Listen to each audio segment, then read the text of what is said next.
오늘 두 분 강연 재밌게 잘 들었습니다. 그러면 AI 기반 구조 예측과 AI 기반 신약 개발에 대해서 토의를 진행해 보도록 하겠습니다. 백민경 교수님께 질문 드리고 싶은데요. AI 기반 구조 예측의 기본 원리는 어떻게 되나요? 네, AI 기반 구조 예측의 기본 원리는 일단 단백질의 진화 정보를 활용을 합니다. 단백질이 진화하는 과정에서 구조를 계속 기능을 유지하기 위해서 구조를 계속 유지하게 되는데요. 그 정보를 활용해서 인공지능이 이 단백질과 진화적으로 연관이 있는 단백질의 서열 모음으로부터 구조와 관련된 패턴을 찾고 그 패턴을 바탕으로 구조를 예측하도록 학습을 하고 있습니다. AI 기반 구조 예측 방법은 비교적 최신 기술에 해당하는데요. 기존의 구조 예측 방법과 비교해서 AI 기반 구조 예측 방법의 장점은 무엇이라고 생각하시는지요? 일단 가장 큰 장점은 속도와 정확도죠. 기존의 방법들이 구조 예측이라고 하긴 하지만 이 예측된 구조를 아무도 믿지 않는 약간 그런 좀 안타까운 정확도를 가지고 있었다면 인공지능의 힘을 빌리면서부터 정확도가 굉장히 높아졌고 지금은 그 속도도 빠르고 정확도 굉장히 높은 단백질 구조를 손쉽게 예측을 할 수 있다 보니 사람들도 굉장히 많이 쓰고 있습니다. 프로테인 디자인도 어떻게 보면 서열을 만든 후에 이 서열이 어떻게 접혀서 3차원 구조를 갖출 것인가 하는 폴딩 프로블럼에 해당된다고 볼 수 있는데요. AI 기반 구조 예측이 가능해진 지금 프로테인 디자인도 더욱 쉬워진 것인가요? 네, 말씀해 주신 것처럼 단백질 디자인과 단백질 구조 예측은 정말 밀접한 관련이 있습니다. 단백질 구조 예측이 주어진 단백질 서열이 어떤 3차원 구조를 가지고 또 어떤 기능을 가질지 예측하는 문제에 집중하고 있다면 단백질 디자인은 그거의 관절한 역과정이거든요. 우리가 어떤 기능을 하는 단백질을 만들고 싶은데 기능을 하기 위해서는 어떤 구조를 가져야 할지 그리고 그런 구조를 가지려면 어떤 서열을 가져야 할지를 디자인하는 게 단백질 디자인의 가장 큰 목표입니다. 그를 위해서는 저희가 당연히 어떤 서열이 어떤 단백질의 구조와 기능을 가져야 하는지 이 단백질 구조 예측에 대한 이해가 선행이 되어야 하는데요. 저희가 지금 로제타 폴드가 가진 단백질 구조 예측에 대한 이해를 바탕으로 RF 디퓨전이라고 하는 새로운 단백질 디자인 인공지능을 개발을 했습니다.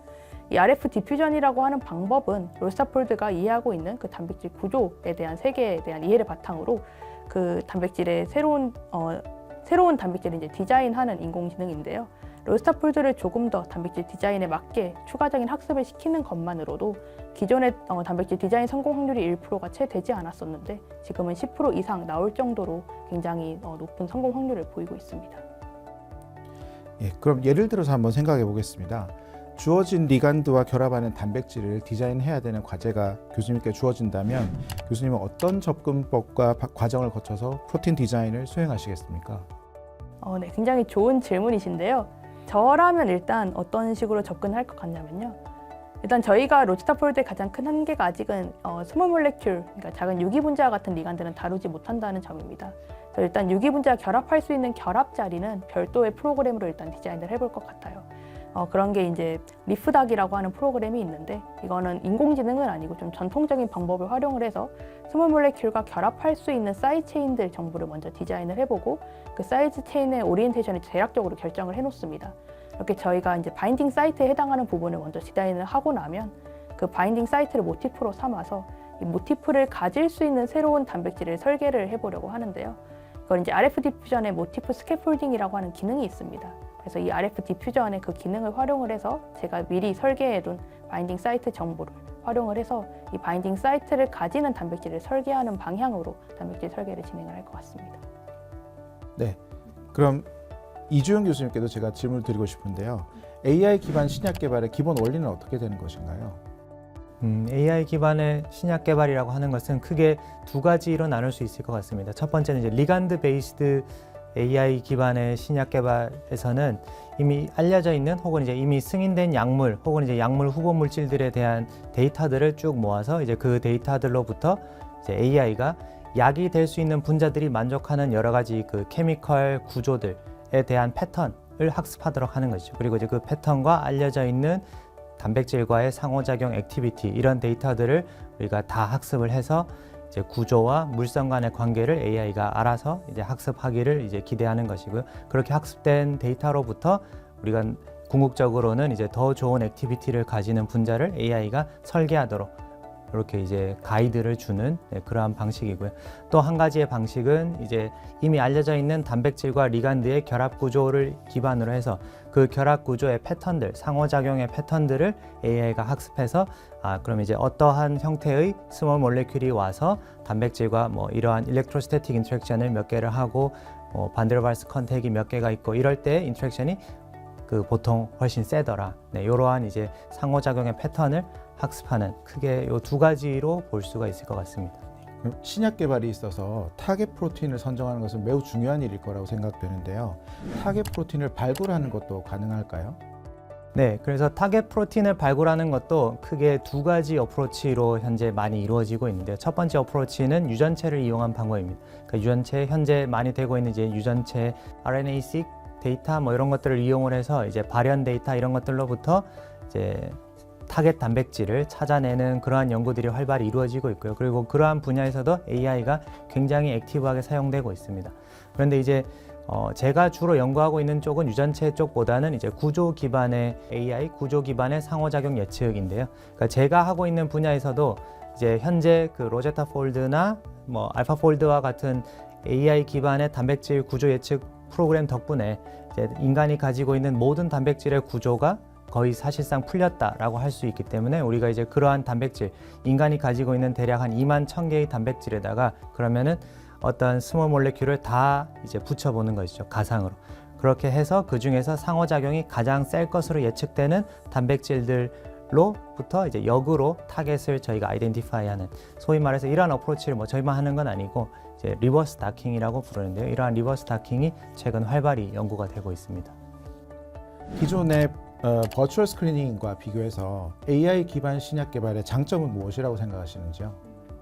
아무래도 정확도라고 볼 수 있을 것 같습니다. 그래서 버추얼 스크리닝이라는 기술이 1990년대부터 이제 태동이 돼서 이제 굉장히 현재까지 이제 많이 사용이 되고 있고, 지금은 어떻게 보면 가장 기반이 되는, 대부분의 제약 회사에서 그냥 기본적으로 사용하는 기술이 되어 있는데, 그래서 이제 하지만 이제 버추얼 스크리닝이라는 방법이 어쨌든 여전히 많이 사용이 되고 있고, 그리고 실질적으로 프랙티컬하게 어떤 그 신약을 발굴할 때 가장 빠른 속도로 발굴할 수 있는 방법입니다. 그래서 현재도 많이 사용이 되고 있는데, 이제 AI가 거기에 기여할 수 있는 바는 현재는 이제 버추얼 스크리닝, 기존에 있던 버추얼 스크리닝 툴들로 어느 정도 리간드를 선별한 다음에, 하지만 이제 그 버추얼 스크리닝의 그 방법들이 어떻게 보면 굉장히 그 러프한 가정하에 상호작용을 예측을 하는데, 그렇게 된 것들을 우리가 한 번 더 이제 파인 튜닝 혹은 이제 그 리파인, 더 이제 정확한 방법으로 한 번 더 랭킹을 매기는 그러한 방식으로 저희가 현재 보통 작업을 수행하고 있습니다. 그래서 이제 AI가 그 기존에 있던 버추얼 스크리닝보다 더 정확하게, 속도 면에서는 뭐 기존에 있던 버추얼 스크리닝 코드들도 현재는 많이 빨라져서 뭐 굉장히 속도 면에서는 빠르지만은 이제 그런 버추얼 스크리닝 소프트웨어의 결과를 다시 한 번 더 AI한테 보여주고, 너가 이제 이것들을 이제 1등부터 뭐 1000등까지를 다시 한번 랭킹을 매겨봐라. 이렇게 했을 때는 기존의 방법들보다 거의 뭐 몇 배 이상, 혹은 뭐 10배에서 20, 경우에 따라서 10배 이상 혹은 20배 이상 더 정확하게 후보 물질을 찾아내는 경우들을 저희가 이제 많이 보고 있습니다. 현재 AI 기반 신약 개발의 한계점 혹은 적절한 기대 수준은 무엇이라고 생각하시는지요? 네, 굉장히 좋은 질문이신데요. 네, 현재 AI를 이용한 신약 개발을 하겠다는 스타트업들이나 혹은 이제 그러한 시도들이 굉장히 많이 이루어지고 있습니다. 사실 AI 기반 신약 개발의 초창기에는 그 굉장히 많은 회사들이 이제 기존의 10년, 15년 걸릴 프로세스를 2년, 3년으로 줄일 수 있다라고 이렇게 얘기를 했었는데요. 사실 그 정도의 기대는 좀 과장이 많이 들어갔다고 생각을 합니다. 왜냐하면 실제 신약 개발 프로세스에서 시간이 많이 걸리는 부분은 전임상 혹은 이제 임상 실험 단계이기 때문에 이제 그런 단계는 우리가 AI의 도움을 받을 수 있지만은 아주 극적으로 시간을 줄이기는 힘듭니다. 현재 AI를 이용한 신약 개발들이 결국에는 이제 전임상 전 단계, 결국 선도 물질 발굴, 후보 물질 발굴 단계에서 많이 사용이 되고 있는데요. 그 부분에 있어서는 확실히 예전보다 이제 더 좋은 정확도, 더 이제 빠른 스크리닝 속도 이런 것들로 인해서 이제 도움을 줄 수 있을 것이라고 생각이 되고요. 현실적으로는 기존의 하이스루풋 방법이 대략 0.5%에서 1% 정도의 성공률을 보였다고 하면은 최근 들어서 이제 버추얼 스크리닝과 AI를 결합한 방법들을 이용하면은 그 정확도를 10배에서 많게는 30배 정도까지 향상시킬 수 있다는 것을 이제 많은 실험에서 관찰하고 있습니다. 하지만 이제 그 정도도 이제 굉장히 많은 발전이라고 볼 수 있는 게, 만약 성공률이 1%라고 하면 우리가 이제 10개의 흡음 물질을 찾겠다. 그러면은 뭐 대략 이제 1000개 정도의 이제 컴파운드를 처리를 했어야 된다고 하면은, 이제 만약에 정확도가 10배가 올라간다 라고 하면은 예전에는 1000개 할 거를 지금은 이제 100개를 하고 AI의 도움을 받아서 셀렉션을 하면 되기 때문에, 여러 가지 그 비용적인 측면이나 시간적인 측면, 전임상 부분에서는 상당히 많이 당길 수 있다라고 이렇게 하시면 좋을 것 같습니다. 20년 전 이야기이긴 하지만 지난 2003년에 크리스탈 지노믹스에서 포스포다이에스터레이즈 5의 구조를 밝히면서 비아그라라고 알려져 있는 의약품의 포스포다이에스터레이즈 5에 어떻게 결합하는지, 그리고 비아그라가 왜 부작용이 있는지를 밝혀내면서 그 내용이 네이처에 소개된 적이 있습니다. AI로 신약을 개발하더라도 다른 단백질과의 결합이 있을 수 있다고 생각합니다. 이를 방지하기 위한 기술이나 방법이 혹시 존재하는지요? 네, 그것도 굉장히 좋은 질문이신데, 결국 신약 개발할 때 이제 말씀해주신 오프 타겟 이펙트를 저희가 항상 생각할 수밖에 없고요. 네, 그래서 그 사실 이러한 오프 타겟 이펙트를 방지하거나 혹은 이제 예측하는 면에 있어서도 앞서 말씀드린 리버스 다킹과 비슷한 방법이 현재 이제 많이 사용이 되고 있습니다. 그래서 이제 어떠한 이제 그 비슷한 패밀리에 있는 단백질들을 이제 여러 개를 가져다 놓고, 이제 내가 관심이 있는 특별한 그 패밀리 중에서도 이제 특별한 단백질 하나에 강하게 상호작용하지만은 이제 패밀리의 나머지 멤버들과는 약하게 상호작용하는 그 리간드를 우리가 이제 찾아내는 것을 이제 목표로 해서, 결국에는 이제 가상 선별 기술과 혹은 이제 AI를 활용한 그 단백질 리간드 상호작용 예측을 해서 이제 내가 원하는 단백질에는 강하게 결합하지만 나머지들과는 약하게 결합하는 그러한 리간드를 선별하는 방식으로 진행할 수 있을 것 같습니다. 이번에는 두 분께 모두 질문을 드리고 싶은데요. 두 분 다 AI를 기반으로 하는 기술을 연구하고 계십니다. 그리고 AI로 만든 구조가 AI 기반 신약 개발에 이제 시작점이 될 수 있는 연결점을 가지고 있으십니다. 만약에 두 분이 협업을 하신다면 어떤 일들을 할 수 있을까요? 네, 굉장히 좋은 질문인데요. 협업을 한다면 일단 이제 이주영 교수님께서 주로 구조 기반의 신약 개발을 하고 계시니까 저희가 가진 플랫폼을 통해서 좀 더 신약 개발에 도움이 될 수 있는 단백질 구조들을 일단 많이 제공해 드리는 형태로 가장 1차원적인 협업을 할 수 있을 것 같고요. 그것보다 이제 좀 더 깊이 들어간다면, 사실 단백질 구조라는 게 이제 스몰 몰레큘, 유기분자 이런 것들과 결합을 하면서 구조가 변할 수가 있습니다. 그럼 구조 변화도 사실 가치를 예측해야지 단백질 구조 예측도 다들 더 정확해지고, 그리고 이제 신약 개발도 조금 더 정확해질 수가 있는데요. 그렇기 때문에 그런 이제 정확도나 성능을 올리기 위해서는 이런 유기분자와 결합했을 때 구조가 어떻게 변할까에 대한 예측도 같이 가야 합니다. 그렇게 같이 가야 하기 때문에 이제 저희가 이제 같이 협업을 해서 이런 유기분자와 결합했을 때 단백질 구조가 어떻게 변할지 이런 것들을 조금 더 빠르게 예측해낼 수 있는 방법들을 개발한다면 좀 더 좋지 않을까라고 생각합니다.